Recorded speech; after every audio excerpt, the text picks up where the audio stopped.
In today's video, we're going to find out how you can add and subtract fractions, and we're going to use the multiples method that we used in the last week. We've got some important vocabulary, and we're going to go through it as we go along in the two examples. Let's have a look at the first example. We have two fractions, 3/8 and 2/4. So, they do not have the same denominator, and something that we must always have whenever we add or subtract is the same denominator.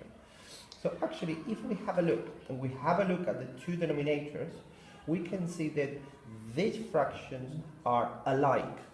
Alike fractions means that one of the denominators is a multiple of the other. If we think about the multiples, we do the multiples of 4. 4 multiplied by 1 is 4, 4 multiplied by 2 is 8. We know that if we multiply this fraction by 2, the denominator will be 8, and then it will be very easy to add. So let's see if we can do that. We're going to multiply this fraction by 2. So 3/8 stays and remains the same. And then we've got 2 multiplied by 2 is 4. And 4 multiplied by 2 is 8. As they do have the same denominator now, it's really easy to add. All we have to do is we keep the same denominator and we add the numerators. It's still a proper fraction, and we can see that that is how you add these fractions with different denominators. Let's have a look at the second example. It's a little bit more complex. These fractions we can call an unlike fraction, which is another key vocabulary that we're going to use. And they're an unlike fraction because 7 is not a multiple of 3. Let's have a look. We need to get the same denominator in both. So, I'm just going to do what we did last week when we were talking about our multiples. I'm going to look at the multiples of 3. So we've got 3 multiplied by 1 is 3, multiplied by 2 is 6, and 3 multiplied by 3 is 9, 12, 15, 18, 21. Let's have a look at 7. So I'm going to work on some of those multiples, because what we're going to try to find is a common multiple of 7 and 3.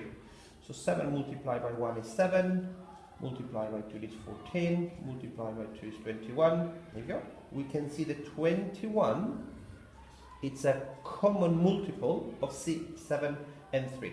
So we do know that that's going to be our denominator. We must have the same denominator in order to add fractions. So, what are we going to do to this fraction? Well, now I'm going to multiply both of them. In order to get to 21, I have to multiply by 3. So I'll do the same at the numerator. Whatever I do to the top, I do to the bottom. So 6 multiplied by 3 is 18. 7 multiplied by 3 is 21. Let's have a look at the second fraction. Now, I have to multiply 3 by a number to get to 21. Another 3 multiplied by 7 gives me 21. So whatever I do to the numerator, I do to the denominator, the other way around. I'm going to multiply by 7 as well. So 3 multiplied by 7 is 21, 2 multiplied by 7 is 14. Remember that those two fractions are equivalent, which is something that we also worked on last week.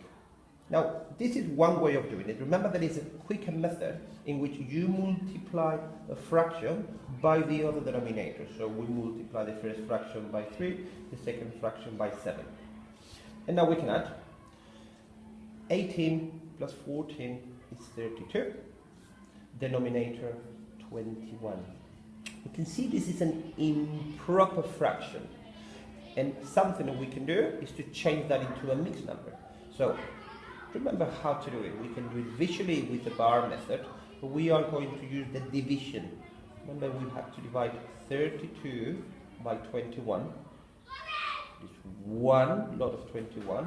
We subtract, and the answer is 11. That will give us 1, 11, and 21 in the denominator. This is how we add and subtract fractions using the multiple methods on a couple of examples.